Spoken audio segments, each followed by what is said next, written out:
नमस्कार. आज आपण बनवूयात मोड आलेल्या मटकीची उसळ. इथं तेल छान गरम करून घेतले. तेलामध्ये जिरे मोहरी फोडणी टाकले, आपण आलं लसूण पेस्ट टाकले, कढीपत्ता टाकलेला आहे. एक कांदा आपण बारीक चिरून घेतलेला आहे. कांदा छान खरपूस आपल्याला परतून घ्यायचा आहे.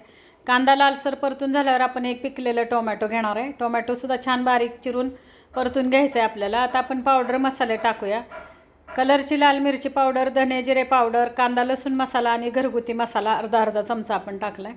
आता इथं मटकी छान स्वच्छ धुवून घेतलेली आहे. आपण धुवून घेतलेली मटकी आपल्याला 5 मिनिट मसाल्यामध्ये परतून घ्यायची. अशा प्रकारे मसाल्यामध्ये मटकी परतून झाली की 1 चमचा आपण मीठ टाकणार आहे. मीठ टाकून पुन्हा एकदा मटकी परतून घ्यायची. शिजेल एवढंच आपल्याला पाणी टाकायचं आहे. आणि अशा प्रकारे छानपैकी मटकी आपली शिजलेली आहे. हे पहा मंडळी, पूर्ण पाणी आटेपर्यंत आपल्याला मटकी शिजवून घ्यायची. 5 ते 10 मिनटात ही उसळ छान होते.